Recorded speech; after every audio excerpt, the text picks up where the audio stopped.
Vi cuando el novio, Marco, un hombre de 35 años que parecía el príncipe encantador de los cuentos, durante la boda de mi hija, un día que debería haber sido de pura alegría y celebración, fui testigo de un momento que heló mi sangre. Mi querida Sofía, de 28 años, diciendo con una sonrisa radiante, amor, guárdamelo mientras subo al altar. No quiero distracciones en este momento tan especial. Sofía, nerviosa y deslumbrante en su vestido blanco inmaculado, me lo pasó a mí. Mamá, por favor, guárdamelo tú. No tengo dónde ponerlo en este vestido. Con el corazón lleno de la emoción del momento, guardé el teléfono en mi bolso, sin imaginar el horror que contenía. Bienvenidos a una historia que te hará reflexionar. Si te identificas o te inspira, no olvides dejar tu like, compartir tus pensamientos en los comentarios, suscribirte al canal para más relatos y compartir este video con alguien que necesite escucharlo. Comenzamos. Apenas 10 minutos después, mientras la iglesia se llenaba de murmullos expectantes y la luz de los vitrales pintaba el suelo, el celular vibró en mi bolso. La pantalla se iluminó, mostrando una notificación completa en la pantalla de bloqueo. Marco, con una confianza que ahora me parece escalofriante, tenía configurado que los mensajes se mostraran completos sin necesidad de desbloquear el dispositivo. Vi el nombre amor con un corazón rojo brillante, y las primeras líneas del mensaje se clavaron en mi mente como cuchillos de hielo. Ya casi, mi vida. 6 meses después del viaje a las montañas estaremos libres. Mi corazón, que hasta ese momento latía con la alegría de ver a mi hija feliz, comenzó a galopar descontroladamente. ¿Por qué otra mujer le escribía amor a Marco? ¿Y por qué hablaba de estar libres después de un viaje a las montañas? Con manos temblorosas, intenté desbloquear el teléfono. Para mi sorpresa, no tenía contraseña activada. Marco era de esas personas excesivamente confiadas que no ponían seguridad a sus dispositivos, o quizás, simplemente, era demasiado arrogante para pensar que alguien revisaría su teléfono. La pantalla se abrió directamente, revelando un abismo de traición. Busqué en la conversación mensajes anteriores, y las palabras que encontré me helaron la sangre hasta la médula. Él había escrito días atrás, el plan sigue en pie. La excursión de rappel será perfecta. Nadie va a cuestionar nada. El seguro paga automáticamente. Y más arriba, en un mensaje anterior, la cifra que sellaba el destino de mi hija, 5 millones. Suficiente para los prestamistas y para nosotros. Nueva vida, nuevo país. Levanté la vista, temblando de pies a cabeza.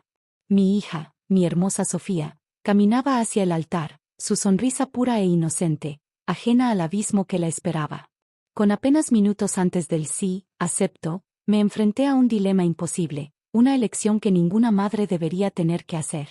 Arruinar el día más importante de mi hija, destrozar su felicidad y su sueño, o dejar que se case con su futuro asesino. ¿Qué haría una madre en mi lugar?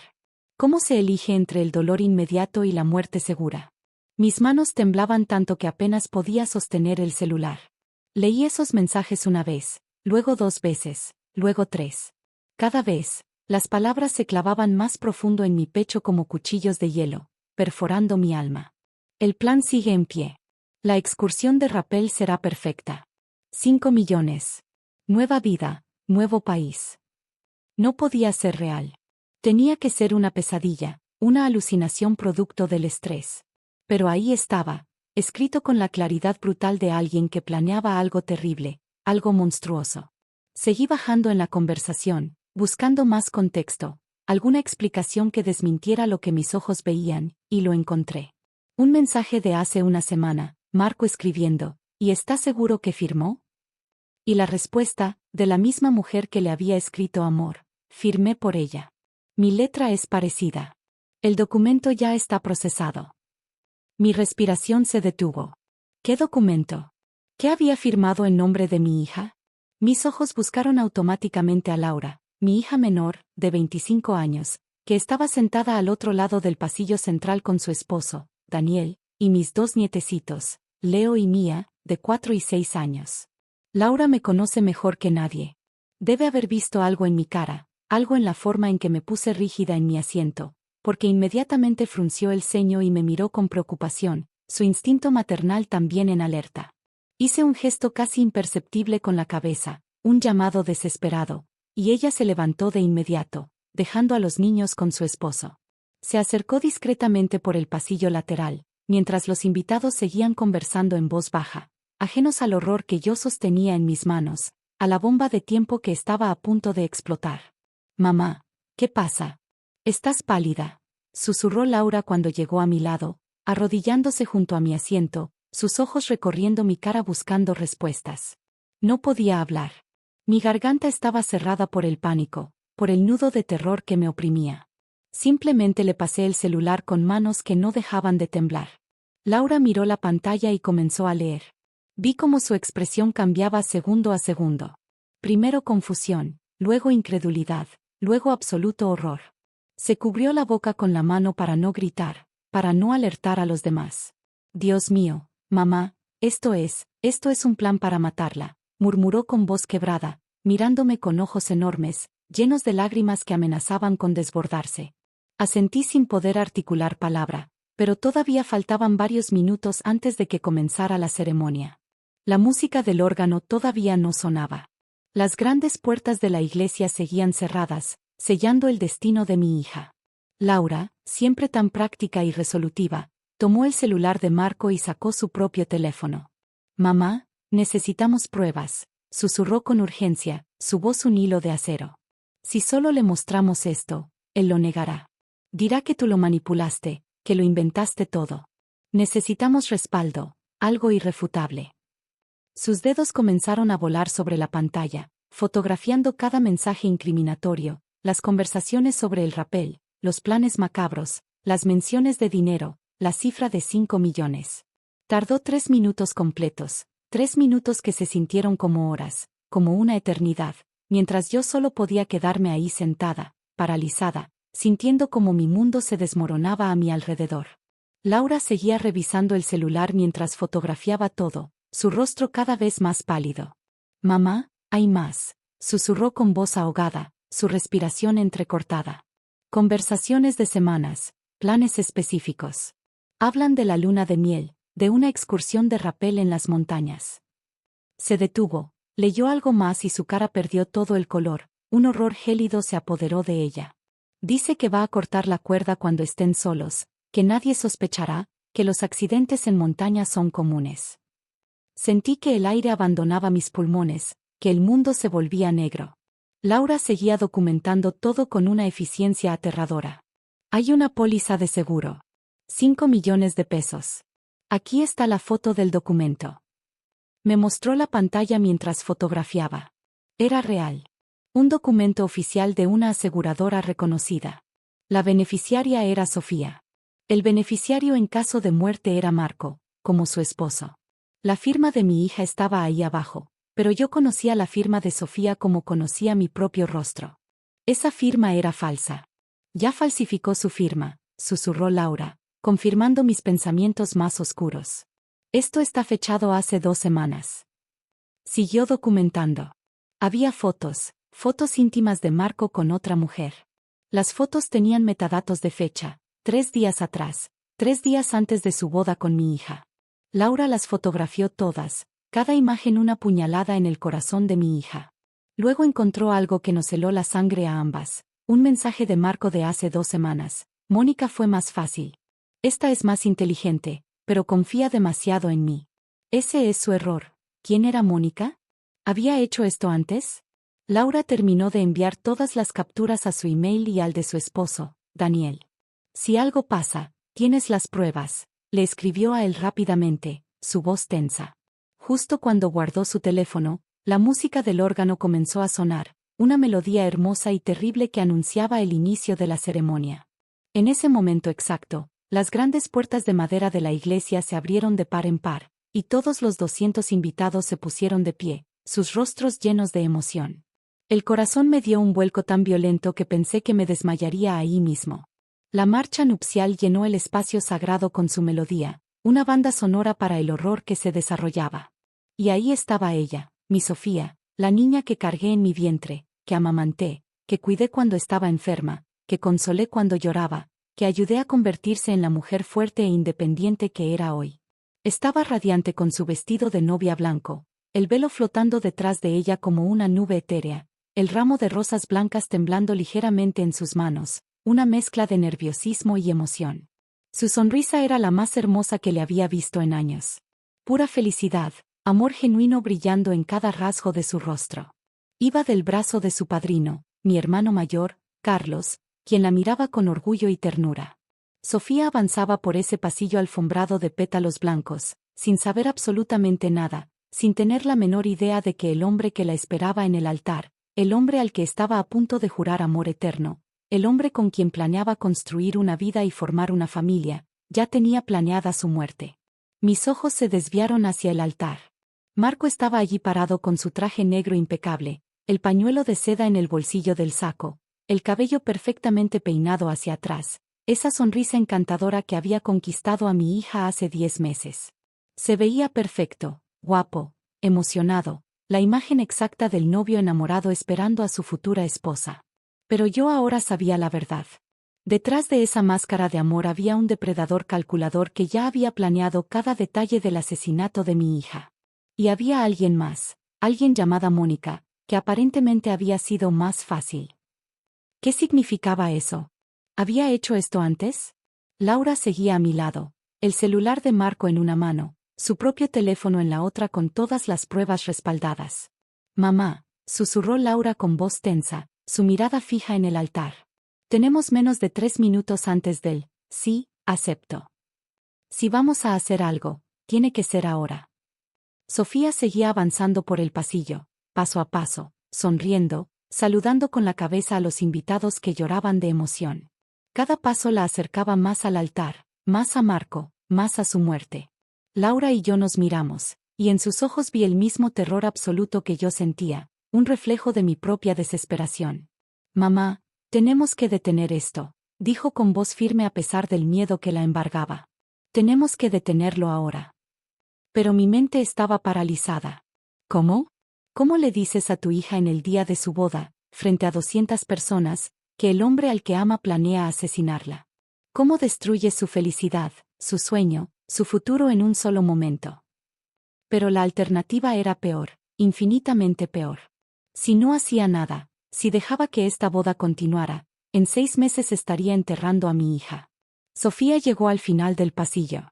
Su padrino, mi hermano Carlos, le besó la frente con ternura y puso su mano en la de Marco. El contacto de sus manos me provocó náuseas, un escalofrío de repulsión. Marco le sonrió a Sofía con esa sonrisa perfecta, y ella le devolvió una sonrisa llena de amor y confianza absoluta. El sacerdote, el padre Miguel, abrió su libro ceremonial y comenzó a sonreír, preparándose para dar inicio a la ceremonia. Tenía razón. En menos de 3 minutos, si no actuaba, mi hija estaría legalmente casada con su futuro asesino. Pero una voz en mi cabeza gritaba todas las dudas y temores. ¿Y si no me cree? ¿Y si piensa que estoy inventando todo porque nunca acepté a Marco? ¿Y si Marco logra convencerla de que los mensajes son falsos, que yo los manipulé? Todos saben que nunca me gustó ese hombre. Desde el primer día sentí que algo andaba mal. Se lo dije a Sofía, y ella me llamó celosa, controladora, incapaz de dejarla ser feliz. Tuvimos la peor pelea de nuestras vidas. Amenazó con alejarme de su vida si seguía saboteando su felicidad. Después de eso, tuve que callar, tragarme cada instinto maternal que gritaba que ese hombre era peligroso, solo para no perder a mi hija, para mantenerla cerca. Y ahora, si interrumpía esta boda, Marco podría usar todo eso en mi contra. Podría pintarme como la madre amargada y controladora que inventó un plan elaborado para arruinar la boda de su hija. Pero entonces recordé ese mensaje: Mónica fue más fácil. Él había hecho esto antes. No era paranoia mía, no era invención, era real. Y tenía a Laura como testigo, mi hija contadora, analítica, respetada. Ella había visto los mensajes, ella había creado el respaldo, no estaba sola en esto. Pero mientras esos pensamientos atravesaban mi mente como relámpagos, mis ojos se posaron en Sofía, parada junto a Marco frente al altar. Mi bebé, mi hija, la niña que solía trepar a mi cama en las noches de tormenta buscando protección. La adolescente que lloraba en mis brazos cuando le rompían el corazón. La mujer que se convirtió en mi orgullo y mi razón de ser. Y supe con una claridad absoluta que no importaba lo que pasara después. No importaba si me odiaba por el resto de su vida, no importaba si nunca me perdonaba, tenía que salvarla. Incluso si eso significaba destruir su felicidad, incluso si eso significaba convertirme en la villana de su historia. Porque en 6 meses, cuando Marco ejecutara su plan, yo no estaría aquí consolándola después de una boda arruinada. Estaría eligiendo el ataúd donde la enterraría. Me puse de pie con piernas que apenas me sostenían, el peso de la decisión aplastándome. Los invitados más cercanos se voltearon a mirarme extrañados. Una no se para en medio de una ceremonia de bodas, pero yo ya no podía pensar en las reglas sociales, en el que dirán. Laura se levantó junto a mí, sosteniendo el celular con las pruebas del plan de asesinato, un arma de la verdad. Comenzamos a caminar hacia el altar, cada paso una eternidad. ¿Cómo se supone que una madre deba sentirse cuando tiene que elegir entre la felicidad temporal de su hija y su vida? ¿Cómo encuentras el valor para destruir el día más importante de alguien a quien amas? ¿Qué habrías hecho tú en mi lugar? Quédate conmigo, porque lo que pasó en los siguientes minutos cambiaría nuestras vidas para siempre de maneras que nunca imaginé posibles. Déjenme decirles quién soy para que entiendan el peso de la decisión que estaba tomando en ese momento. Mi nombre es Elena Vargas, tengo 62 años. Soy viuda desde hace 8 años, desde aquel día terrible en que mi esposo, Ernesto, de 60 años, sufrió un infarto masivo en su oficina y murió antes de que la ambulancia llegara. No hubo tiempo para despedidas, no hubo últimas palabras. En un momento estaba vivo, al siguiente ya no estaba. Ernesto murió cuando Sofía tenía 20 años y estaba en la universidad, y Laura 24, recién casada. Fue devastador para todas, pero especialmente para Sofía, que era más cercana a su padre de lo que admitía. Quizás por eso buscaba esa figura masculina fuerte y protectora cuando conoció a Marco años después. Ernesto me dejó sola, pero no desprotegida. Trabajó incansablemente toda su vida y construyó un patrimonio considerable, propiedades, inversiones, ahorros. Cuando murió, descubrí que teníamos cerca de 8 millones de pesos en activos diversos. Según el testamento, 2 millones fueron para cada hija como herencia directa. Los 4 millones restantes quedaron para mí como su viuda. Laura y Sofía recibieron su parte cuando Ernesto falleció. Sofía usó su herencia para comprar su departamento y algunos lo invirtió. Laura invirtió la suya sabiamente, pero yo manejo mis 4 millones discretamente. Marco nunca supo exactamente cuánto teníamos ninguna de las tres, y eso fue intencional. He sido cuidadosa con esa información porque he visto demasiadas veces cómo el dinero cambia a las personas, cómo atrae a los buitres, a los oportunistas. Tengo 2 hijas que son mi vida entera. Laura, la mayor, tiene 32 años. Se casó hace 6 años con un buen hombre, Daniel, y tiene 2 hijos preciosos, Leo y Mía, de 4 y 6 años. Trabaja como contadora en una firma respetable. Es analítica, práctica, la que piensa con la cabeza fría, incluso en las crisis más difíciles. Y luego está Sofía, mi bebé, aunque ya tiene 28 años. Sofía siempre fue diferente, más rebelde, más independiente, más difícil de aconsejar.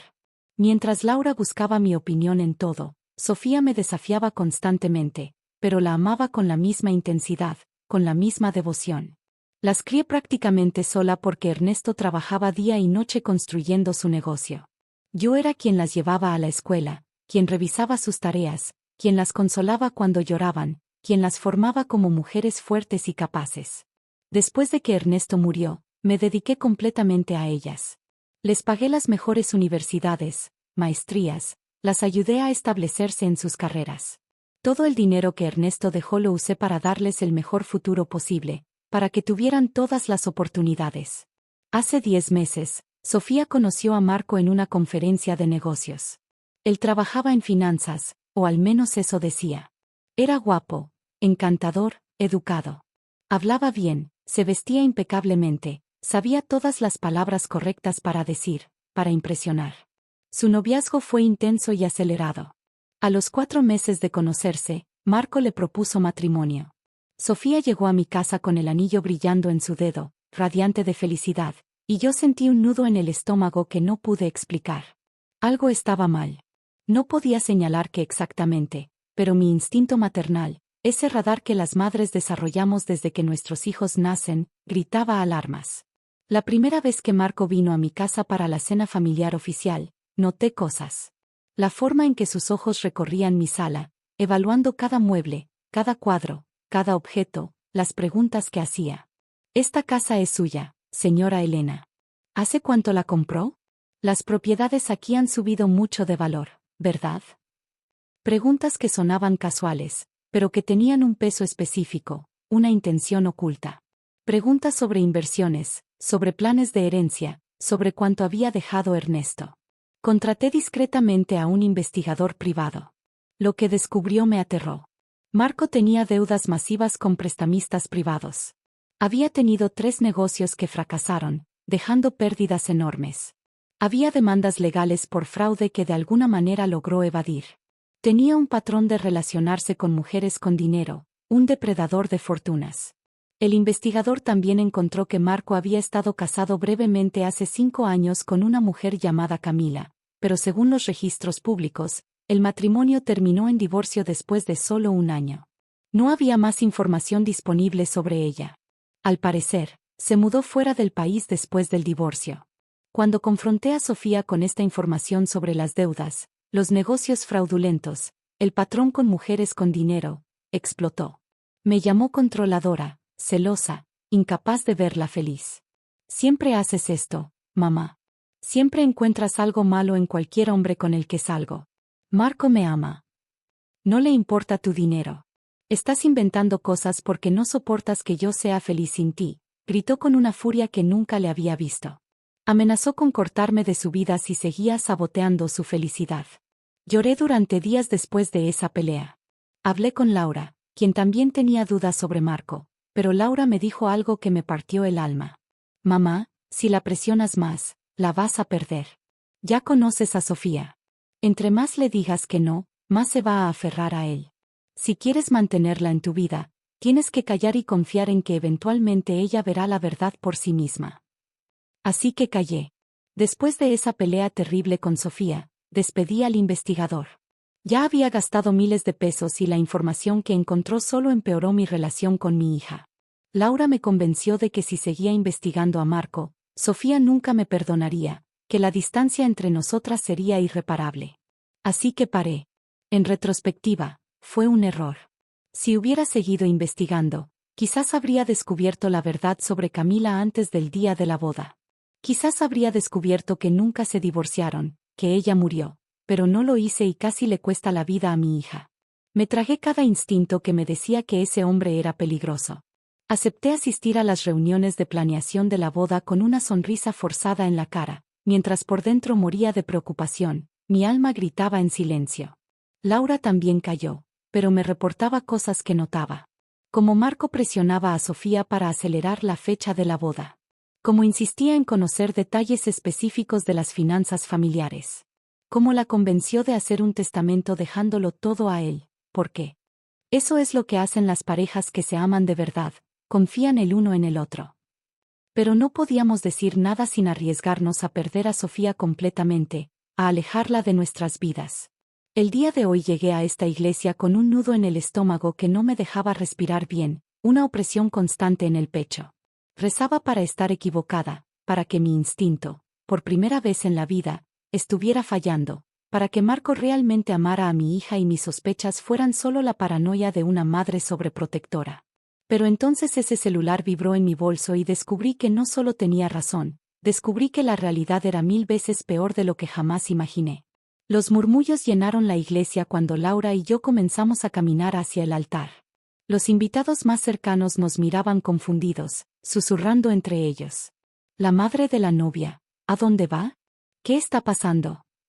Escuché susurrar a alguien detrás de mí, pero yo solo podía enfocarme en poner un pie delante del otro, en mantenerme de pie cuando mis piernas querían colapsar bajo el peso de lo que estaba a punto de hacer. Laura caminaba junto a mí, y en su mano sostenía el celular de Marco como si fuera una bomba a punto de explotar, porque eso era exactamente lo que era, una bomba que estaba a punto de destruir todo. El sacerdote, el padre Miguel, nos vio acercarnos y frunció el ceño, su expresión de confusión. Sofía se volteó, y su expresión de felicidad se transformó en confusión, luego en preocupación. Marco también nos vio, y algo pasó por su rostro. Fue apenas un segundo, un micro momento, pero lo vi. Pánico. Sus ojos fueron directamente al celular en la mano de Laura, y su sonrisa perfecta vaciló, se desdibujó. Él sabía. En ese instante, supo que habíamos visto algo en su teléfono, que su plan estaba en peligro. Mamá, ¿qué haces?, preguntó Sofía con voz desconcertada cuando llegué junto a ella. La ceremonia está empezando. ¿Pasa algo malo? Su voz tenía un toque de irritación, de impaciencia. Probablemente pensaba que iba a hacer un escándalo, a decir algo inapropiado sobre Marco, a cumplir sus peores temores de que yo arruinaría su día perfecto. Respiré profundo. Mis manos temblaban tanto que tuve que apretar los puños para controlarlas, para evitar que mi desesperación se desbordara. Sofía, hija, necesito mostrarte algo antes de que digas, sí, acepto, dije con una voz que apenas reconocí como mía. Sonaba quebrada, desesperada, pero firme. Marco dio un paso adelante con su sonrisa encantadora intacta, intentando retomar el control de la situación. Señora Elena, con todo respeto, este no es el momento apropiado. La ceremonia está por comenzar. Si hay algo que quiere discutir, podemos hacerlo después, en privado. Su voz era suave, razonable, la voz de un hombre paciente lidiando con una suegra difícil. Pero Laura no lo dejó continuar. Sí, es el momento, Marco, y más te vale callarte, dijo con una firmeza que me sorprendió, una autoridad que rara vez mostraba. Mi hija menor, siempre tan diplomática y calmada, tenía los ojos encendidos de furia, una furia justificada. El sacerdote intervino, claramente incómodo, intentando mediar. Señora, por favor, si hay alguna objeción, debe presentarse de manera apropiada y con razones válidas, según el protocolo. Miré a Sofía directamente a los ojos, sintiendo el peso de la verdad en mi mirada. Tengo razones válidas, padre, razones que implican la vida de mi hija. El silencio que siguió fue absoluto, un silencio sepulcral que se apoderó de la iglesia. Todos los invitados estaban ahora mirando hacia el altar, susurrando, intentando comprender. Sofía me miraba con una mezcla de confusión y un enojo creciente, una traición incipiente en sus ojos. Mamá, ¿de qué estás hablando? ¿Qué es esto? Levanté la mano que sostenía el celular. Este es su teléfono, dije, señalando a Marco. Lo olvidó contigo cuando subió al altar. Me lo diste para guardarlo. Sofía miró el celular sin comprender todavía, su mente luchando por procesar la información. Laura dio un paso al frente. Hermana, necesitas leer lo que hay en ese teléfono ahora mismo. Le pasó el celular a Sofía, y yo busqué los mensajes específicos, los que condenaban todo, los que revelaban el plan macabro. Mis dedos encontraron las conversaciones y le mostré la pantalla a mi hija, los mensajes sobre el plan, la excursión de Rappel, los 5 millones, la firma falsificada. El plan sigue en pie. La excursión de Rappel será perfecta. Equipo revisado. Ruta seleccionada, timín calculado. Vi cómo Sofía leía una vez. 2 veces. Su rostro pasó por una transformación que me partió el alma. Confusión, incredulidad, horror. Sus manos comenzaron a temblar, sosteniendo el celular como si fuera un objeto maldito. ¿Qué? ¿Qué es esto?, susurró con voz que apenas era audible, un hilo de sonido que se perdió en el silencio tenso. Marco inmediatamente intentó tomar el celular de sus manos. Sofía, mi amor, eso no es lo que parece. Tu madre está mintiendo. Ella manipuló mi teléfono, te lo juro. Pero Laura bloqueó su brazo antes de que pudiera tocar a Sofía. No la toques. Aléjate de mi hermana ahora mismo, dijo con voz de acero, una furia contenida en sus palabras. Sofía seguía mirando la pantalla, bajando por la conversación, leyendo más y más mensajes. Su respiración se aceleraba, su cara perdía todo el color, volviéndose pálida como la cera. Laura intervino, mostrando su propio celular a los invitados cercanos. Yo también tengo todas las capturas, dijo con firmeza. Las fotografié todas, están en mi email, en el email de mi esposo. No hay manipulación. Estos son mensajes de tu teléfono, Marco, con tu número, con fecha y hora originales. El sacerdote se acercó con expresión preocupada. Laura le mostró su pantalla. El pobre hombre leyó y se puso pálido, sus ojos se abrieron de horror. Dios santo, murmuró. Esto es, Esto es un plan para... No pudo terminar la frase, la verdad era demasiado espantosa. Sofía seguía leyendo, sus labios moviéndose silenciosamente mientras absorbía cada palabra horrible, cada detalle del plan para su muerte. Los invitados se levantaban de sus asientos, intentando ver qué estaba pasando. El murmullo crecía, se convertía en un zumbido de confusión y alarma. ¿Qué pasa? ¿Qué está leyendo la novia? ¿Por qué la madre interrumpió? Entonces Sofía encontró los mensajes más explícitos, los planes detallados, la sentencia de su propia vida. Leí junto con ella mientras su mundo se hacía pedazos, palabra por palabra. Cortaré la cuerda cuando estemos solos en la montaña. Nadie va a cuestionar nada. Los accidentes en rapel pasan todo el tiempo. Sofía soltó un sonido ahogado, un gemido de puro terror. Sus piernas vacilaron, y la sostuve del brazo, sintiendo su cuerpo temblar. Sigue leyendo, hija, le dije con voz suave, pero firme. Necesitas ver todo. Y ella siguió. Leyó sobre la póliza de seguro por 5 millones de pesos. Leyó sobre la firma falsificada. Vio la foto del documento, la prueba irrefutable. Leyó el mensaje donde Marco confesaba, firmé por ella. Mi letra es parecida. El documento ya está procesado. Y entonces encontró las fotos íntimas de Marco con otra mujer. Los metadatos mostraban 3 días atrás, 3 días antes de esta boda. El celular casi se le cayó de las manos, sus dedos entumecidos por el shock. ¿Quién es ella?, preguntó Sofía con voz rota, levantando la vista hacia Marco, sus ojos llenos de dolor y traición. ¿Quién es esta mujer? Marco intentaba mantener la compostura, pero estaba fallando estrepitosamente. Podía ver el pánico creciendo en sus ojos, su fachada desmoronándose. Sofía, mi amor, eso es complicado. Tu madre está sacando todo de contexto. Son mensajes, fantasías, no significan nada. Pero Sofía seguía leyendo, su mente procesando cada pieza de la traición, y entonces encontró el mensaje que me había helado la sangre a mí, el mensaje de hace 2 semanas. Camila fue más fácil. Esta es más inteligente, pero confía demasiado en mí. Ese es su error. Sofía levantó la vista, sus ojos fijos en Marco. ¿Quién es Camila? ¿Quién es Camila? Yo reconocí a la mujer de las fotos. La había visto antes en la cena de compromiso. Marco la había presentado como su prima, Valeria, que estaba de visita desde otra ciudad. Recuerdo que pensé que era extraña la forma en que la miraba, demasiado cariñosa para ser prima.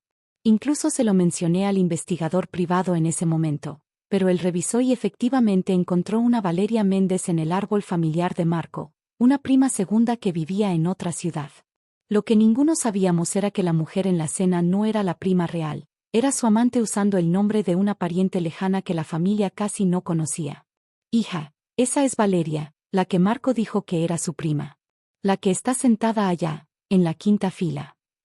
Sofía siguió la dirección de mi mirada, y ahí estaba, una mujer joven con un vestido rojo brillante, sentada en la 5ª fila, intentando pasar desapercibida.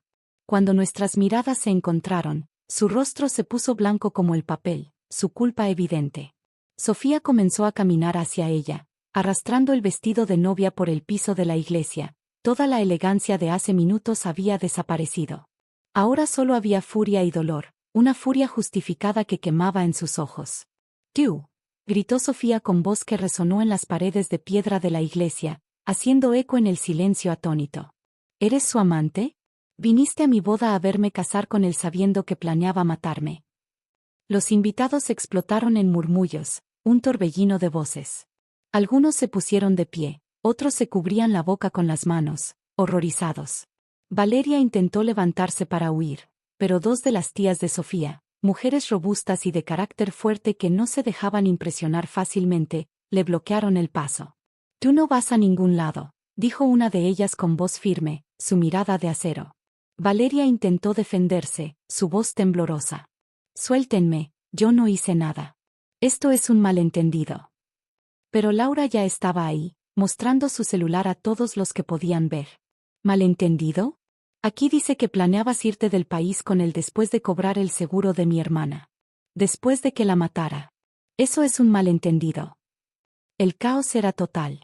Ahora los 200 invitados estaban de pie, Algunos gritaban, algunos lloraban, otros simplemente observaban con horror. El padrino de Sofía, mi hermano Carlos, se acercó al altar y leyó el celular que Sofía todavía sostenía. Su cara se transformó en furia pura, una rabia contenida. «Ibas a matarme», gritó Sofía, girándose hacia Marco. Su voz era puro dolor destilado, una herida abierta. «¿Ibas a asesinarme por dinero? ¿Me estuviste mintiendo todo este tiempo, fingiendo amor?» Marco intentó acercarse a ella con las manos extendidas, suplicante. «Sofía, mi amor, por favor, escúchame. Tenía deudas. Gente peligrosa me buscaba. Iban a matarme si no pagaba. No tuve opción». Su voz era suplicante ahora, desesperada, la máscara de perfección finalmente destrozada, revelando al monstruo debajo. «Y tu opción era matarme a mí», gritó Sofía, las lágrimas corriendo por su rostro, arruinando su maquillaje perfecto. «Iba a ser tu esposa, te iba a amar. Te iba a dar mi vida, y tú ya habías planeado tomarla, literalmente». «¿Y quién es Camila? ¿También la mataste a ella?» Marco palideció aún más, su rostro se volvió ceniza. «Yo no, Camila, eso fue diferente», pero no pudo terminar la frase. Mi hermano Carlos, un exmilitar con una presencia imponente, se acercó a Marco, pero sin tocarlo. «Creo que te conviene quedarte hasta que llegue la policía», dijo con voz firme y autoritaria. «Si intentas irte, eso solo te hará parecer muy culpable». Otros hombres de la familia se acercaron, posicionándose estratégicamente, bloqueando las salidas de la iglesia sin rodearlo físicamente, sabiendo que eso sería secuestro. Marco miró alrededor buscando una vía de escape y debe haber calculado que tratar de huir con 200 testigos presentes solo confirmaría su culpa. Se quedó parado ahí, con los puños apretados, la mandíbula tensa, la máscara de novio perfecto completamente destruida, revelando al criminal. Sofía se arrancó el velo de la cabeza con un movimiento violento y se lo arrojó a Marco en la cara. El velo flotó por el aire y cayó a sus pies como un símbolo de todo lo que acababa de morir: el amor, la confianza, el futuro. Laura ya tenía su celular en la mano, marcando el número de emergencias. «Sí, necesito reportar evidencia de conspiración para cometer asesinato», dijo con voz clara y firme al operador. «Tengo evidencia fotográfica completa. Estamos en la iglesia, nombre de la iglesia, si lo tuviéramos, en una boda. El sospechoso está aquí. Necesito que vengan ahora». Sofía se derrumbó. Literalmente, sus piernas dejaron de sostenerla y se desplomó en el suelo de la iglesia, con su vestido blanco esparciéndose alrededor de ella como una nube, ahora manchado por la tragedia. Corrí hacia ella y la abracé con todas mis fuerzas.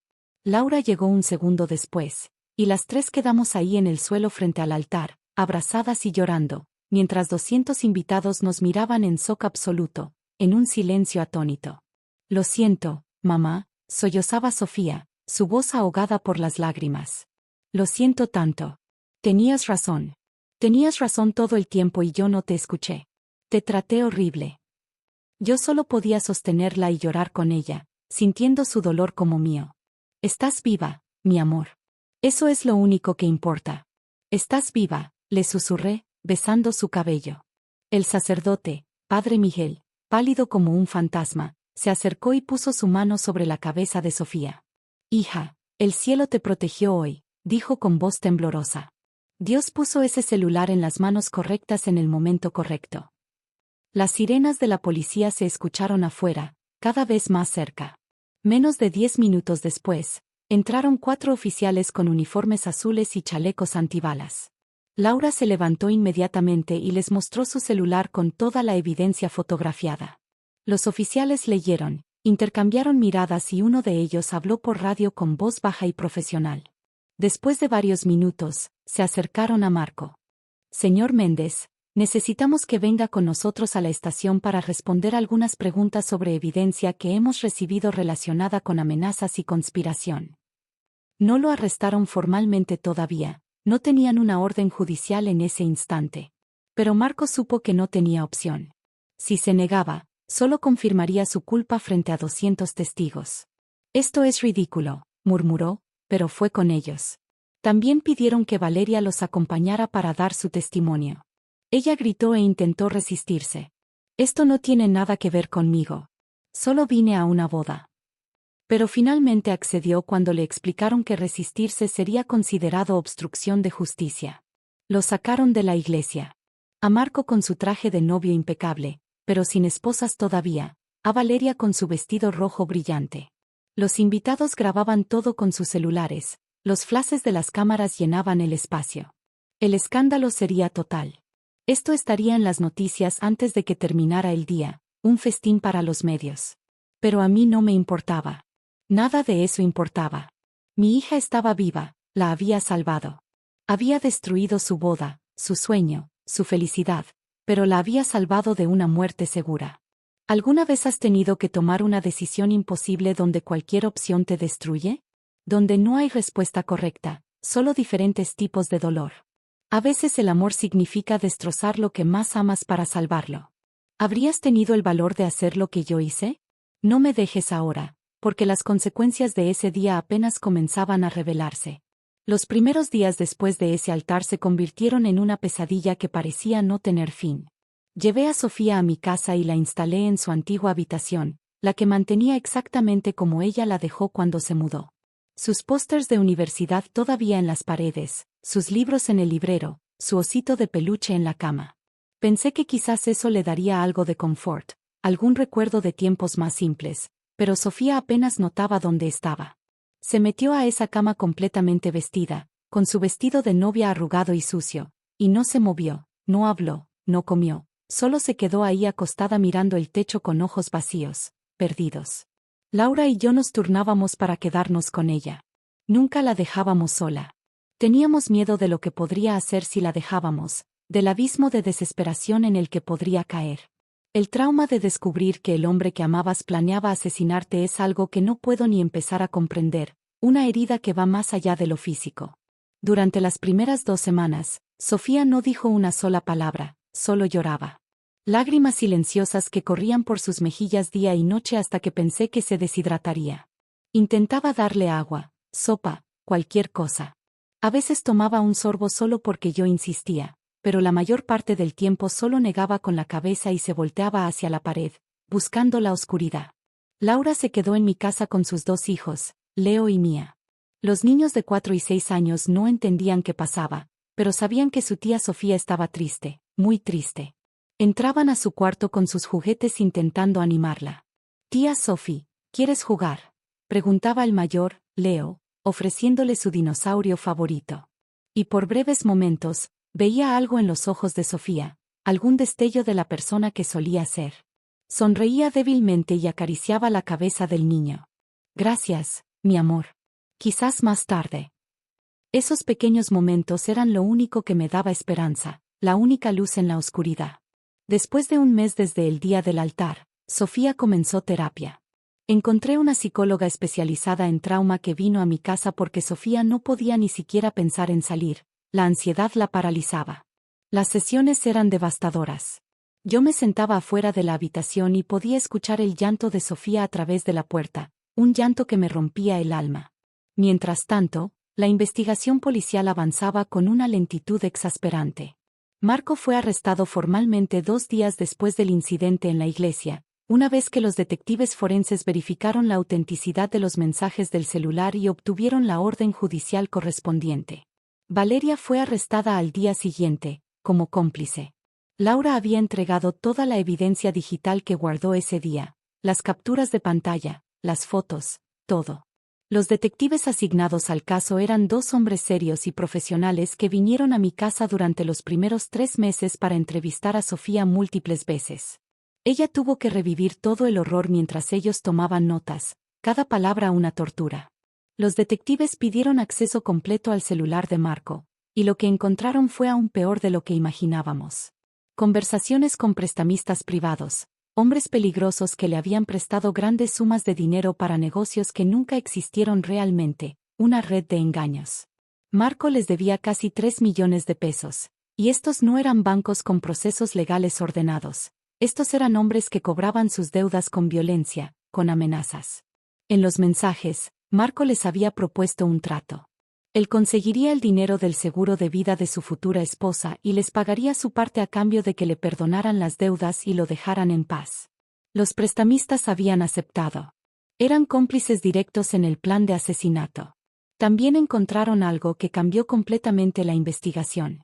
Marco había estado casado antes con Camila Salazar, algo que mi investigador privado había encontrado, pero solo como un divorcio breve en los registros. Lo que no sabíamos era que Camila nunca se había divorciado. Camila había muerto. Marco había falsificado documentos de divorcio para ocultar su muerte.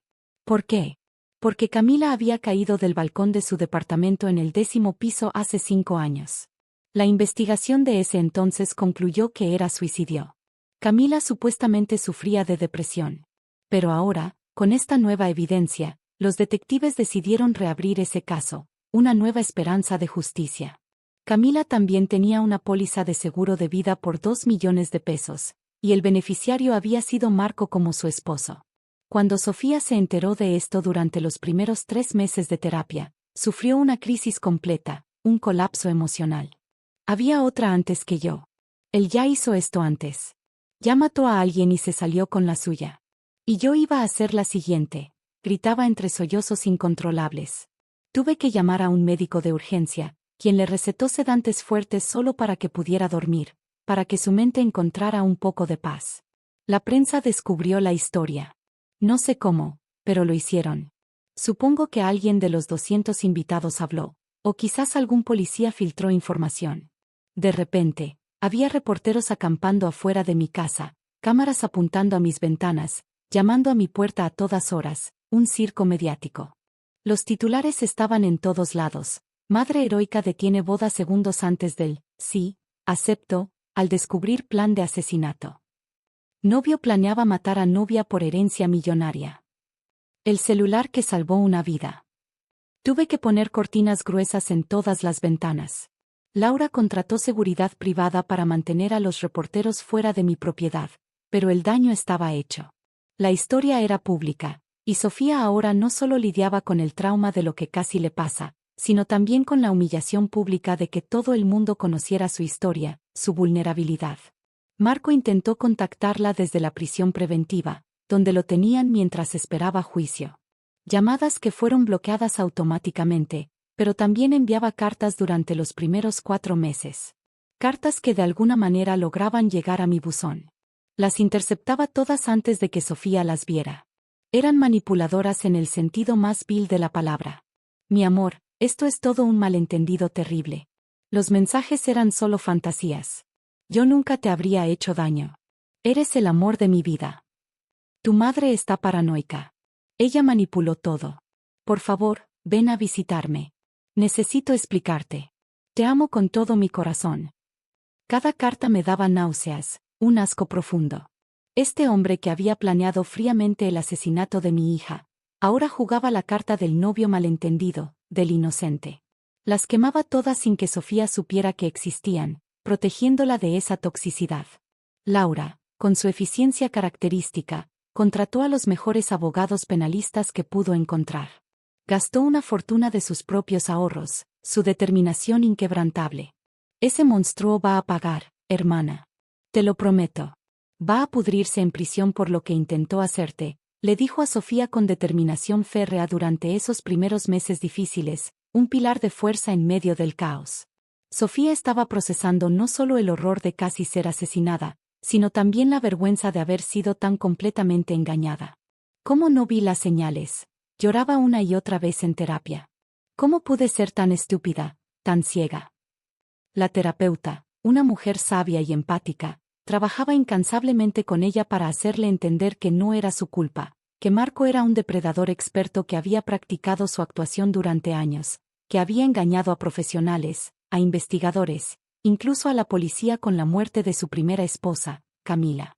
Le explicó que Marco era un psicópata consumado y que el hecho de que Sofía confiara en él solo significaba que ella tenía un corazón puro, capaz de amar genuinamente. Pero esas palabras, aunque ciertas, no aliviaban el dolor profundo que sentía. En una de las sesiones, la terapeuta le pidió a Sofía que revisara la relación buscando señales que había ignorado, esos pequeños detalles que ahora, en retrospectiva, gritaban peligro. Y Sofía comenzó a recordar cómo Marco la presionó para acelerar la boda. ¿Por qué esperar cuando sabemos que nos amamos? le decía con esa sonrisa encantadora. Recordó cómo insistió en que pusieran una póliza de seguro para la luna de miel. Es solo una precaución, amor. Vamos a hacer actividades extremas. Si algo me pasa, quiero que estés protegida financieramente. Esas palabras ahora tenían un significado completamente diferente y siniestro, un eco macabro. Recordó cómo eligió específicamente actividades de alto riesgo para la luna de miel, rappel, paracaidismo, escalada en roca, todo planeado meticulosamente para crear la oportunidad perfecta para un accidente que nadie cuestionaría. Una noche, mientras yo estaba en la cocina preparando té, escuché a Laura consolando a Sofía. Sus voces llegaban desde la sala, cargadas de emoción. Mamá se culpa, Laura, decía Sofía entre sollozos. La escucho llorar por las noches. Piensa que debió hacer más, que debió obligarme a escuchar, que es su culpa que casi muera. Laura respondió con firmeza, su voz llena de convicción. Si mamá hubiera hecho más, la habrías odiado, la habrías cortado de tu vida. Ya sabes cómo eres, Sofía, testaruda. Entre más alguien te dice que no hagas algo, más te empeñas en hacerlo. Mamá hizo lo que pudo sin perderte completamente, y cuando tuvo la prueba, cuando tuvo ese celular en sus manos, actuó. Te salvó. Eso es lo que importa. Pero Sofía no podía dejar de llorar. Fui tan horrible con ella. La llamé celosa, controladora. Le dije que arruinaba mi felicidad, y todo el tiempo ella solo intentaba salvarme. Entré a la sala sin poder contenerme más. Sofía, mi amor, escúchame, dije, arrodillándome frente a ella y tomando su rostro entre mis manos, sintiendo la humedad de sus lágrimas. No te culpes. Marco era un experto. Te manipuló como había manipulado a su primera esposa, como había manipulado a todos. Tú tienes un corazón puro, amas genuinamente, y él usó eso en tu contra, pero estás aquí, estás viva, y vamos a superar esto juntas. Las tres terminamos abrazadas en ese sofá, llorando hasta que no quedaron más lágrimas, un abrazo que sellaba nuestra unión. Si no hubiera estado Laura ahí como testigo, dijo Sofía después de un largo silencio, su voz apenas un susurro. Si hubieras estado sola, mamá, sin alguien más que confirmara lo que viste, Marco habría dicho que estaba senil, confundida, que manipulaste el celular, y yo le habría creído a él en lugar de a ti. Esa verdad nos golpeó a todas con la fuerza de un rayo. Laura salvó la situación tanto como yo. Su pensamiento rápido de fotografiar todo, de crear respaldo, de ser testigo creíble, fue lo que hizo posible que Sofía creyera. Juntas habíamos salvado su vida. Solas, cualquiera de nosotras habría fallado. Los meses siguieron pasando, y el caso avanzaba lentamente por el sistema legal, cada día una prueba de paciencia. A los 4 meses del día del altar, Marco fue formalmente acusado de asesinato en primer grado de Camila y de intento de asesinato premeditado de Sofía. Sofía tuvo que dar declaraciones formales múltiples veces. Cada vez era como arrancarle una costra de una herida que apenas comenzaba a sanar, reviviendo el horror una y otra vez. El caso de Camila fue reabierto oficialmente. Los investigadores encontraron similitudes perturbadoras entre ambos casos. Camila también tenía una póliza de seguro grande. También murió durante lo que se suponía que era su vida normal en su departamento, una caída desde un 10º piso. Pero ahora encontraron evidencia de que Marco había estado investigando métodos para empujar a alguien de una manera que pareciera suicidio justo semanas antes de la muerte de Camila. Su computadora tenía búsquedas borradas que los forenses lograron recuperar. ¿Cómo empujar a alguien sin dejar marcas? Ángulo de caída para simular suicidio. ¿Cuánto tiempo tarda investigación de muerte en balcón? Era evidencia circunstancial, pero junto con el patrón que mostraba el caso de Sofía, era suficiente para construir un caso sólido. La familia de Camila fue contactada. Su madre, una mujer mayor que había perdido a su única hija y que había vivido 5 años creyendo que se había suicidado por depresión, ahora sabía la verdad. Su hija había sido asesinada. Laura organizó una videollamada entre Sofía y la madre de Camila. Fue una de las cosas más emotivas y devastadoras que he presenciado. 2 mujeres conectadas por el mismo monstruo, por el mismo dolor. Una que perdió a su hija, otra que casi pierde su vida. Lloraron juntas, compartiendo un dolor que solo ellas podían entender. La madre de Camila le dijo a Sofía con voz quebrada por el llanto y la edad: «Gracias a ti, Mi hija finalmente tendrá justicia. Gracias a tu madre que te salvó, el hombre que mató a mi Camila finalmente pagará. El juicio comenzó 8 meses después del día del altar.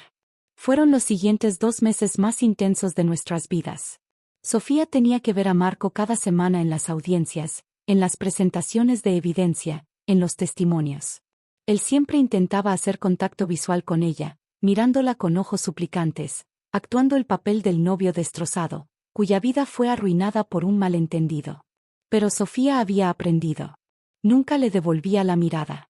Se sentaba entre Laura y yo, tomada de nuestras manos, mirando al frente, fuerte, inquebrantable. Laura y yo testificamos. Conté exactamente lo que pasó ese día, cómo el celular vibró, cómo vi el mensaje, cómo Laura me ayudó a documentar todo. Marco intentó desacreditarme. Su abogado, un hombre desagradable con traje caro, me acusó de ser una suegra celosa que inventó evidencia porque nunca acepté la relación. Pero la evidencia digital era irrefutable. Los mensajes no podían ser falsificados. Las fechas y horas eran verificables. La póliza de seguro falsificada existía. Los prestamistas arrestados testificaron para reducir sus propias condenas. Confirmaron todo. El plan completo, los porcentajes acordados, como Marco les ofreció parte del dinero del seguro de Sofía. Él dijo que sería fácil, testificó uno de ellos, que ella confiaba en él completamente, que haría lo que él dijera, que el accidente sería perfecto. Escuchar esas palabras dichas en voz alta en una corte llena de gente hizo que Sofía temblara en mis brazos. La abracé con fuerza. Respira, mi amor, ya pasó. Estás aquí, estás a salvo. La sentencia llegó finalmente casi 10 meses después de aquel día en la iglesia, después de semanas de testimonios y deliberaciones. El juez era un hombre mayor de rostro severo que había escuchado todo en silencio, su expresión impasible. Cuando anunció el veredicto, su voz retumbó en la sala, llena de autoridad. Marco Méndez. Este tribunal lo encuentra culpable de asesinato en primer grado de Camila Salazar, culpable de intento de asesinato premeditado de Sofía Vargas, culpable de fraude y falsificación de documentos, culpable de conspiración criminal. Hizo una pausa, miró directamente a Marco, cuya cara se había vuelto ceniza. Sus acciones muestran un patrón de depredación calculadora. Usted es un peligro para la sociedad. Lo condeno a 35 años de prisión, sin posibilidad de libertad condicional por 20 años. Sofía se derrumbó en mis brazos sollozando, pero esta vez eran lágrimas diferentes, lágrimas de alivio, de justicia finalmente servida, de un peso inmenso que se liberaba. Valeria, la amante cómplice, recibió 15 años, los prestamistas entre 10 y 12 años cada uno. Cuando salimos de esa corte, Sofía caminaba diferente, más erguida, como si un peso enorme finalmente se hubiera levantado de sus hombros. ¿Crees que la justicia puede sanar el trauma o solo cierra un capítulo sin borrar las cicatrices? A veces ganar en la corte no significa ganar en la vida. Y el verdadero desafío apenas comenzaba, aprender a vivir de nuevo después de que tu realidad fue destrozada. Sigue conmigo, porque lo que Sofía hizo con su dolor es lo que finalmente le dio verdadero sentido a todo. Un año completo pasó desde aquel día en el altar. 365 días de sanar lentamente, de reconstruir lo que Marco destruyó, de aprender a confiar de nuevo, de encontrar su propia voz. Sofía no regresó a su departamento, se quedó conmigo y, honestamente, yo no quería que se fuera. Después de casi perderla, necesitaba tenerla cerca. Ver su cara cada mañana cuando bajaba a desayunar era un recordatorio constante de que la había salvado, de que las decisiones imposibles que tomé aquel día valieron cada lágrima, cada momento de duda. Laura seguía viniendo todos los domingos con los niños, Leo y Mía. Habíamos desarrollado una rutina sagrada. Yo cocinaba un banquete completo, y comíamos juntas en el jardín trasero. Los niños jugaban, Sofía los perseguía riendo, y en esos momentos, viendo a mis 2 hijas juntas, viendo a mis nietos felices, sentía una paz profunda que no había experimentado en años, una paz que solo la familia puede dar. Pero también veía los cambios en Sofía, la forma en que se sobresaltaba con ruidos fuertes, como revisaba las cerraduras de las puertas 3 veces antes de dormir, las pesadillas que todavía la despertaban algunas noches gritando. El trauma no desaparece con una sentencia judicial. Se queda, vive en tu cuerpo, en tus reacciones, en tus miedos, en tu memoria. La terapia continuó. Sofía iba 2 veces por semana religiosamente y lentamente, muy lentamente, comencé a ver destellos de la mujer que solía ser. Empezó a sonreír con más facilidad, a hacer bromas, a interesarse en cosas más allá de su propio trauma. Comenzó a leer de nuevo, libros de autoayuda al principio, luego novelas, luego artículos sobre psicología del trauma y manipulación. Se obsesionó con entender qué le había pasado. No solo a ella, sino cómo funcionaban personas como Marco, cómo podían ser tan convincentes, tan encantadores, tan mortalmente peligrosos. Es como si tuvieran un manual, me dijo una vez mientras leíamos juntas en la sala. Todos usan las mismas tácticas, aceleran la relación, te aíslan de tu familia, te hacen dudar de tu propio juicio, y para cuando te das cuenta, ya estás atrapada. Había dolor en su voz, pero también algo nuevo, algo poderoso, comprensión. Y con la comprensión vino algo que no esperaba, un sentido de propósito. Un día, Sofía bajó a desayunar con una carpeta llena de papeles. Tenía esa expresión que reconocí de cuando era niña y tenía una idea que la emocionaba, que la consumía. Mamá, necesito hablar contigo sobre algo, dijo, sentándose frente a mí con café caliente en sus manos, sus ojos brillando con una nueva luz. He estado pensando mucho sobre lo que me pasó, sobre Camila, sobre cuántas mujeres hay ahí afuera en relaciones con hombres como Marco, sin saber el peligro en que están. Escuché mientras ella exponía su plan con una pasión renovada. Quería fundar una organización sin fines de lucro, dedicada a ayudar a mujeres en relaciones manipuladoras o abusivas. No solo refugios o líneas de ayuda, aunque eso también, explicó, sino educación, prevención, enseñar a las mujeres jóvenes cómo reconocer las señales de un depredador antes de involucrarse demasiado. Lo voy a llamar, señales de amor tóxico, dijo con ojos brillantes. Voy a dar charlas en universidades, en comunidades. Voy a usar mi historia completa, sin vergüenza, sin esconderme, porque si mi experiencia horrible puede salvar, aunque sea a una mujer de pasar por lo mismo, entonces valió la pena. Me quedé sin palabras, mirando a mi hija. Esta mujer que hace un año estaba tan destrozada que no podía levantarse de la cama. Esta mujer que consideró no seguir viviendo porque el dolor era demasiado. Ahora estaba aquí con un plan para convertir su trauma en salvación para otras, en un faro de esperanza. ¿Estás segura de esto, mi amor?, pregunté, tomando su mano, sintiendo la fuerza en su agarre. Va a ser difícil revivir la historia una y otra vez frente a extraños. Exponerte públicamente. Sofía asintió con firmeza. Tengo que hacerlo, mamá. Tengo que hacer que esto signifique algo. No puedo cambiar lo que me pasó, pero puedo evitar que le pase a otras. Laura se emocionó tanto con la idea que inmediatamente ofreció apoyo económico. Es la inversión más importante que jamás haré, dijo con convicción absoluta. Voy a fondear los primeros 2 años completos de operación, oficina, materiales, personal, todo. Entre las 3 diseñamos el programa. Sofía sería la cara visible, la que contaba su historia.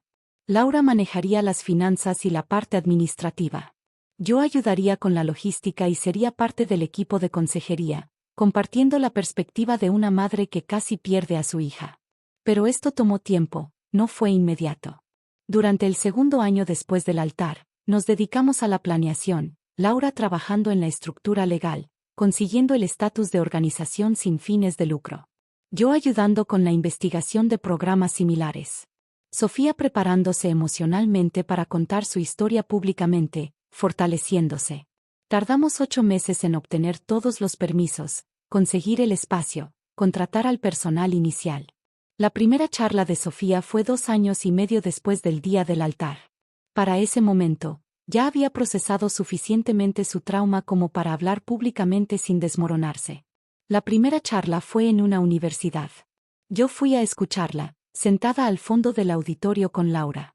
Ver a mi hija subir a ese escenario frente a 200 estudiantes jóvenes, tomar el micrófono y comenzar a contar su historia sin vergüenza, con la cabeza en alto, me hizo llorar de orgullo. Mi nombre es Sofía y hace 2 años y medio estuve a 10 minutos de casarme con un hombre que planeaba asesinarme, comenzó, su voz firme y clara. El silencio en ese auditorio era absoluto, denso, cargado de atención. Y luego habló, les contó todo. Cómo conoció a Marco, las señales que ignoró, cómo su madre intentó advertirle, cómo reaccionó con enojo, cómo casi le costó la vida. Ustedes probablemente piensan que son demasiado inteligentes para caer en algo así, dijo, mirando directamente a la audiencia, sus ojos llenos de sabiduría. Yo también lo pensaba. Tengo maestría, trabajo en corporativos, me consideraba independiente y fuerte, y aún así un depredador experto logró manipularme completamente, porque eso es lo que hacen. Son expertos, han practicado durante años, y sus víctimas no son mujeres débiles o tontas, son mujeres normales que tienen la desgracia de cruzarse con un monstruo. Luego procedió a enseñarles las señales específicas, cómo los manipuladores aceleran las relaciones, cómo te aíslan de tu familia haciéndote creer que nadie te entiende como ellos, cómo crean dependencia emocional y financiera, cómo te hacen dudar de tu propio juicio. Al final de la charla, había una fila de estudiantes esperando para hablar con ella. Algunas lloraban, otras asentían con la cabeza, sus ojos llenos de reconocimiento. Tu historia me abrió los ojos, dijo una chica joven con voz temblorosa. Mi novio hace exactamente lo que describiste. Acelera todo, me aleja de mis amigas. Yo pensaba que era porque me amaba mucho, pero ahora veo que son tácticas de control. Sofía la abrazó con ternura. Termina esa relación hoy. No esperes a ver qué pasa. Si ves las señales, aléjate. La chica asintió llorando, y yo supe en ese momento que Sofía había encontrado su verdadero llamado, su propósito en la vida. Las charlas se multiplicaron lentamente durante ese segundo y tercer año. Sofía recibía invitaciones de universidades, empresas, organizaciones comunitarias. Su historia comenzó a viralizarse en redes sociales.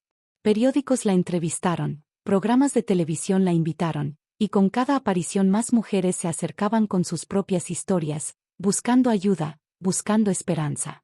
Mujeres que estaban en relaciones peligrosas y que la historia de Sofía les dio el valor para salir. Mujeres que reconocieron las señales a tiempo gracias a lo que aprendieron en sus charlas. Mamá, mira esto, me dijo Sofía una noche, mostrándome su teléfono lleno de mensajes. Esta mujer me escribió que dejó a su novio después de escuchar mi charla. Investigó y descubrió que él tenía antecedentes de violencia que le había ocultado. Si se hubiera casado con él, no quiero ni pensar qué habría pasado. Leí el mensaje con lágrimas en los ojos. Mi hija estaba salvando vidas. Estaba convirtiendo su peor pesadilla en un faro de esperanza para otras. Laura expandió el financiamiento durante el tercer año. Contrataron más personal. Abrieron una línea de ayuda a las 24 horas. Crearon materiales educativos. Hicieron alianzas con refugios para mujeres. La organización creció más rápido de lo que esperábamos, su impacto se multiplicaba. Un día, mientras preparaba la cena, Sofía entró a la cocina y me abrazó por detrás. Gracias, mamá, dijo suavemente, su voz llena de emoción. ¿Por qué, mi amor? Pregunté, volteándome para mirarla, mis ojos llenos de lágrimas. Por salvarme, por tener el valor de arruinar mi boda, por confiar en tu instinto cuando yo te decía que estabas loca, por ser lo suficientemente fuerte para hacerlo más difícil. Las lágrimas corrían por mi cara mientras la abrazaba con fuerza. Volvería a hacerlo 1000 veces sin dudarlo ni un segundo, le susurré. Sofía se separó y me miró con ojos serios. Lo sé. Y ahora entiendo que eso es lo que significa el amor verdadero. No es solo estar ahí en los buenos momentos, es tener el valor de hacer lo impopular, lo doloroso, lo que te convierte en la villana, si eso significa salvar a quien amas. Laura entró en ese momento con sus niños. Los pequeños corrieron directamente a abrazar a su tía Sofía.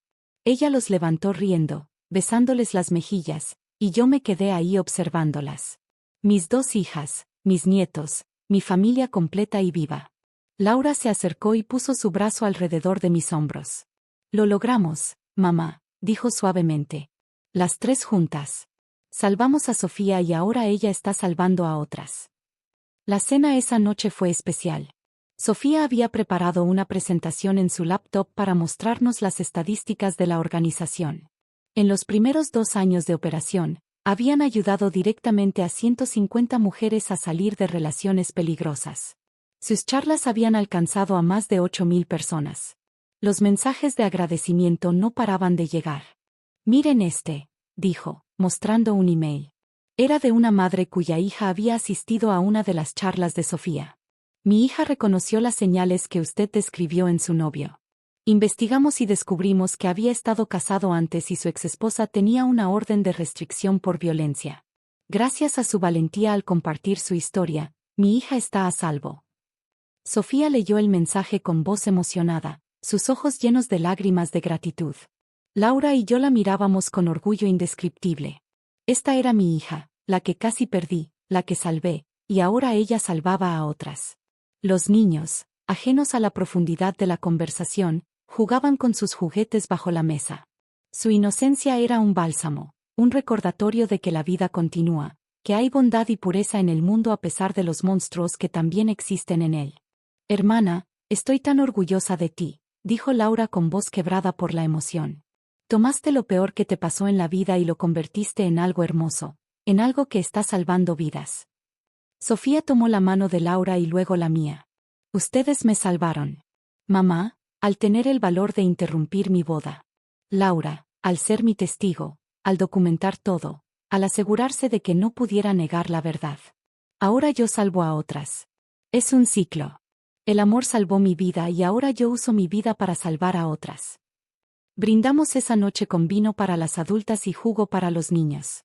Brindamos por la vida, por la familia, por el valor de hacerlo difícil, por las segundas oportunidades. Y mientras miraba alrededor de mi mesa, llena de las personas que más amaba en el mundo, pensé en ese día hace 3 años. En ese celular vibrando en mi bolso. En esos 10 minutos antes del sí, acepto, en la decisión imposible que tuve que tomar. Había destruido la boda de mi hija. Había arruinado su día perfecto. La había hecho llorar frente a 200 personas.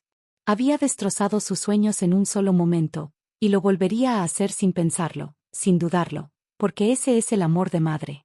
Amor que salva aunque tenga que destruir primero. Amor que protege incluso cuando te odia por ello. Amor que nunca jamás se rinde. ¿Alguna vez has tenido que elegir entre ser amado y hacer lo correcto? ¿Alguna vez has tenido que convertirte en el villano de la historia de alguien para salvarlo de sí mismo? El verdadero amor a veces significa exactamente eso. Y créeme, el final de esta historia te mostrará por qué cada lágrima, cada momento de dolor valió absolutamente la pena. Estamos ahora 4 años después de aquel día en el altar. Hoy es domingo otra vez, y estoy en mi jardín preparando la mesa para nuestra cena semanal. El sol está comenzando a descender, pintando el cielo de naranjas y rosas. Las flores que planté hace 2 años están floreciendo hermosas. El aroma de la comida que preparé llena el aire, y hay paz. Una paz profunda que viene de saber que tu familia está completa y a salvo. Escucho risas desde adentro de la casa. Los niños de Laura, ahora de 8 y 10 años, corren por la sala jugando. Sofía está con ellos, persiguiéndolos y haciéndolos reír con esas carcajadas puras que solo los niños tienen. Laura llega con su esposo, Daniel, cargando recipientes con postre. Mamá, hice tu favorito, dice, besándome la mejilla. Pastel de 3 leches. Sofía sale al jardín con los niños colgándole de los brazos. Está radiante. Su cabello brilla bajo el sol. Su sonrisa es genuina y llega a sus ojos. Esta es la Sofía que casi perdí, la que salvé. La que se salvó a sí misma después, transformando su dolor en propósito. Se sienta a mi lado y me toma la mano. Mamá, necesito mostrarte algo, dice con emoción contenida. Saca su teléfono y me muestra un video. Es de una de sus charlas recientes en una universidad grande. El auditorio está completamente lleno. Estudiantes sentadas en los pasillos, gente de pie en la parte de atrás, todas escuchando atentamente mientras Sofía cuenta su historia. Al final, una ovación de pie, lágrimas en muchos rostros. Pero mira esto, dice, pasando a la sección de comentarios del video que fue publicado en línea. Miles de comentarios. Tu historia me salvó la vida. Reconocí estas señales en mi relación y salí a tiempo. Gracias por tu valentía al compartir esto. Mi madre intentó advertirme sobre mi novio y yo no le hice caso igual que tú. Después de ver esto, finalmente la escuché. Sofía tiene lágrimas en los ojos. Mamá, mira. ¿Cuántas mujeres están siendo salvadas porque tú tuviste el valor de salvarme a mí primero? Mi corazón se siente tan lleno que podría explotar. Cuéntame las últimas noticias de la organización, le pido mientras Laura se une a nosotras en la mesa. Los niños están ahora con su padre construyendo algo con bloques. Sofía saca una carpeta. Este mes ayudamos a 32 mujeres a salir de relaciones peligrosas. 3 de ellas descubrieron que sus parejas tenían antecedentes violentos que les habían ocultado. Una descubrió que su novio tenía otra familia en otro estado. Otra encontró que su prometido tenía deudas masivas y planeaba usar su dinero para pagarlas. Laura añade datos. Financieramente, la organización está estable. Tenemos suficientes donaciones para operar los próximos 3 años sin preocupaciones, y estamos recibiendo solicitudes de otras ciudades para que Sofía vaya a dar charlas. Sofía asiente emocionada. El próximo mes voy a dar una charla en un Congreso Nacional de Salud Mental. Van a estar psicólogos, trabajadores sociales, educadores de todo el país. Quieren que les enseñe a identificar las señales de manipulación para que puedan ayudar a sus propios pacientes y estudiantes. Me siento tan orgullosa que no encuentro palabras. Mi hija, la que estuvo tan rota hace 4 años, ahora es una líder reconocida en prevención de violencia y manipulación. ¿Y qué hay de ti, mi amor? Pregunto, tocando suavemente su mejilla. ¿Cómo estás tú realmente? Sofía piensa un momento antes de responder. Estoy bien, mamá. De verdad, todavía tengo pesadillas ocasionalmente. Todavía me sobresalto con ciertos sonidos. La terapeuta dice que el trauma nunca desaparece completamente, solo aprendes a vivir con él. Pero estoy feliz. Tengo propósito. Tengo a ustedes. Tengo una vida llena de significado. Marco intentó destruirme, pero en cambio, sin quererlo, me dio el camino hacia mi verdadero propósito. ¿Has pensado en, ya sabes, salir con alguien de nuevo? Pregunta Laura con delicadeza. Es una pregunta que todas hemos evitado hacer durante años. Sofía sonríe. He tenido algunas citas, nada serio todavía, pero estoy abierta. Ya no tengo miedo porque ahora sé exactamente qué señales buscar. Y más importante, ahora escucho a mi familia cuando tienen preocupaciones. Nunca más voy a ignorar su instinto, mamá. Nunca más. Me aprieta la mano. Laura se une al abrazo. Cuando el correcto llegue, lo sabremos todas, dice Laura. Y esta vez, mamá te creerá cuando digas que es un buen hombre, añade Sofía riendo. Yo te creeré cuando me digas que es bueno, respondo sonriendo. La conversación naturalmente se mueve hacia aquel día. Es inevitable. Cada reunión familiar eventualmente llega ahí, al día que cambió todo. Mamá, ¿qué sentiste cuando viste ese mensaje? Pregunta Sofía. Es una pregunta que me ha hecho antes, pero que parece necesitar escuchar una y otra vez. Cierro los ojos recordando, terror puro, mi amor, terror absoluto. Tenía minutos, literalmente minutos para decidir.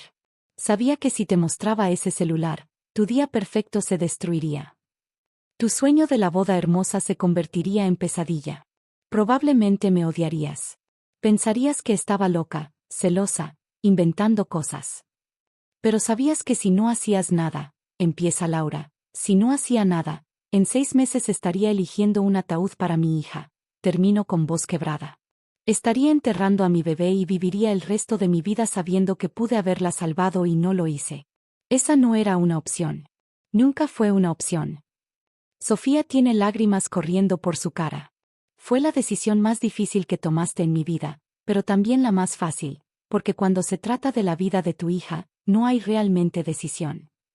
Haces lo que sea necesario, incluso si eso significa que te odie por el resto de su vida. Yo también tenía miedo, añade Laura. Miedo de que no nos creyeras, hermana. Miedo de que Marco lograra convencerte de que mamá y yo estábamos locas. Por eso fotografié todo. Por eso creé respaldo, porque sabía que él intentaría manipular la situación.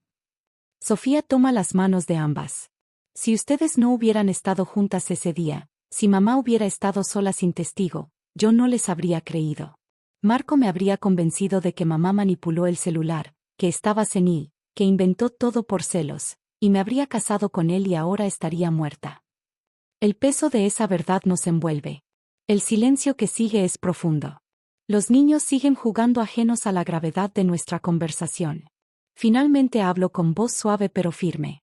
Desde el día que las parí a ambas tuve este radar interno. Este instinto que me alerta cuando algo amenaza a mis hijas. Con Marco, ese radar no paraba de gritar alarmas, pero dudé de mí misma. Pensé, tal vez soy yo. Tal vez soy una madre controladora que no puede soltar. Tal vez estoy siendo injusta con él. Pero no lo eras, dice Sofía firmemente.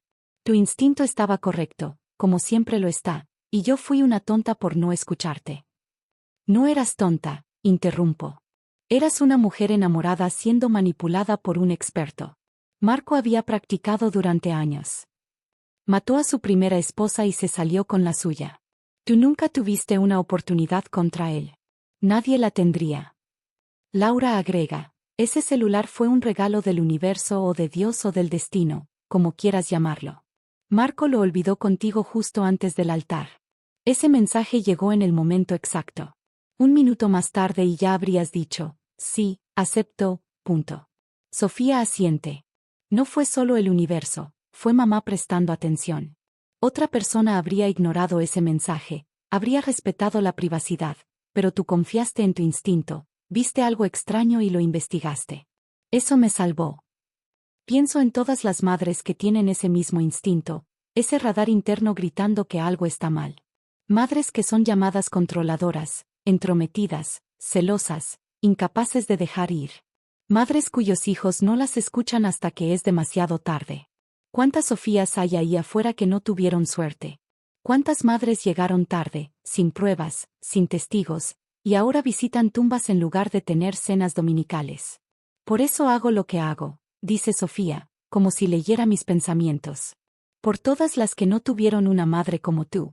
Por todas las que no tuvieron un celular que vibrara en el momento exacto.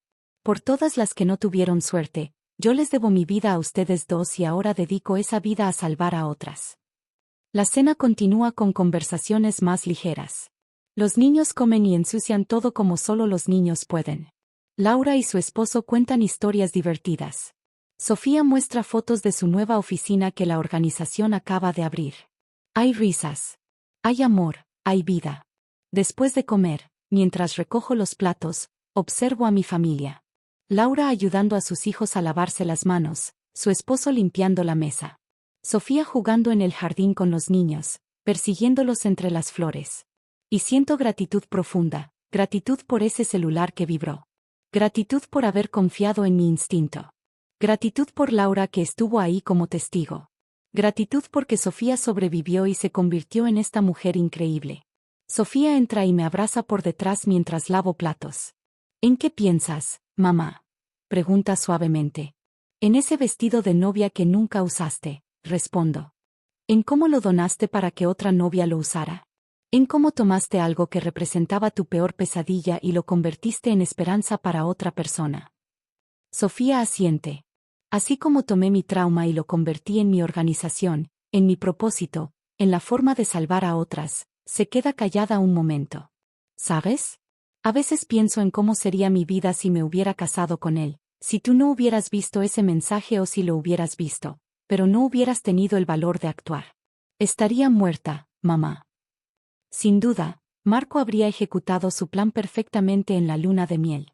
Habría cortado esa cuerda. Yo habría caído y él habría llorado en mi funeral mientras planeaba cómo gastar el dinero del seguro. Las lágrimas corren por su cara, pero hay fortaleza en su voz. Pero no pasó porque tú me salvaste, porque Laura te apoyó, porque juntas fueron más fuertes que él y ahora tengo esta vida, esta familia. Este propósito, cada mujer que salvo es gracias a ustedes. Cada vida que cambio es porque ustedes cambiaron la mía primero. Laura entra a la cocina en ese momento y se une al abrazo. Las tres quedamos ahí paradas, abrazadas, llorando y riendo al mismo tiempo. Juntas somos invencibles, dice Laura. Las tres siempre. Los niños corren hacia nosotras y nos abrazan las piernas sin entender por qué lloramos, pero sabiendo que necesitan estar ahí. Y en ese momento, en mi cocina llena de mi familia, rodeada de amor y vida y esperanza, sé con absoluta certeza que todo valió la pena. Cada lágrima derramada, cada noche sin dormir, cada momento de duda, el horror de ese día en el altar, la agonía de ver a mi hija destruida, todo, absolutamente todo, porque al otro lado de ese infierno estaba esto, esta vida, esta familia, este amor, este propósito. Esa noche, cuando todos se han ido y la casa está en silencio, me siento en mi silla favorita junto a la ventana. Miro las estrellas comenzando a aparecer en el cielo oscurecido y pienso en todas las madres que me están escuchando ahora, las madres que tienen ese instinto gritando, ese radar interno alertándolas de que algo está mal. Las madres cuyos hijos no las escuchan. Las madres que son llamadas controladoras, celosas, incapaces de dejar ir. A ustedes les digo esto con todo mi corazón, confíen en su instinto. Ese radar maternal existe por una razón. Millones de años de evolución lo pusieron ahí para proteger a sus hijos. No lo ignoren, no lo descarten. No dejen que nadie las convenza de que están locas. Si algo se siente mal, probablemente lo está. Si alguien les da mala espina, hay una razón. Su cerebro está procesando señales que su mente consciente no puede articular todavía. Escúchenlo. Y si tienen que tomar una decisión difícil, si tienen que convertirse en la villana de la historia de su hijo para salvarlo, si tienen que destruir su felicidad temporal para proteger su vida, háganlo sin dudarlo, sin disculparse, porque el amor verdadero a veces significa exactamente eso. Significa tener el valor de hacer lo impopular, lo doloroso, lo que te convierte en el enemigo, si eso significa que la persona que amas sigue viva. Aquel celular vibró en el momento exacto en que mi hija me lo entregó. Algunos dirían coincidencia. Yo digo que fue intervención divina, el universo dándome la herramienta que necesitaba para salvar a mi hija. Pero la verdad más profunda es esta: yo estaba lista para luchar por mi hija desde el momento en que nació. Ese mensaje solo me dio las armas para la batalla más importante de mi vida. Y Laura, mi hija menor, fue mi escudo y mi testigo. Juntas salvamos a Sofía. Juntas demostramos que el amor de familia es más fuerte que cualquier depredador. No pude evitar que Sofía conociera a Marco. No pude evitar que se enamorara de él. No pude evitar que sufriera. Pero sí evité que se casara con él. Sí, evité que muriera, y a veces eso es lo único que una madre puede hacer: estar presente, estar alerta, estar lista para ese momento en que la verdad finalmente se revela, para ese momento en que tienes que actuar sin importar el costo. Algunos me dijeron que arruiné la boda de mi hija. Yo digo que le salvé la vida, y volvería a hacerlo 1000 veces más, 1.000.000 de veces más, sin pensarlo, sin dudarlo, porque eso es lo que hacen las madres. Protegen siempre, sin importar el costo, sin importar si las odian por ello, sin importar si las llaman locas o controladoras o entrometidas, protegen. Y si mi historia puede dar valor aunque sea a una madre para confiar en su instinto, para actuar cuando ese radar interno grita, para tener el coraje de hacerlo difícil, entonces todo lo que pasamos valió la pena. Sofía está viva, está sana, está feliz, está salvando a otras, y cada noche, antes de dormir, entra a mi cuarto, me da un beso en la frente y me dice que me ama, que soy la mejor mamá del mundo. Y yo le digo que ella es mi milagro, mi segunda oportunidad, mi prueba de que el amor verdadero puede conquistar incluso al mal más calculado. Así que a todas las madres escuchando esto, a todas las abuelas, a todas las hermanas y tías y amigas que tienen ese instinto sobre alguien en la vida de una persona que aman, no se callen. No ignoren esa voz. No permitan que las hagan dudar de sí mismas. Actúen, porque un día esa persona a la que salvaron vendrá a ustedes, como mi Sofía viene a mí, y les agradecerá por haber tenido el valor de ser la villana de su historia para salvarles la vida. Y no habrá sensación más hermosa en el mundo que esa.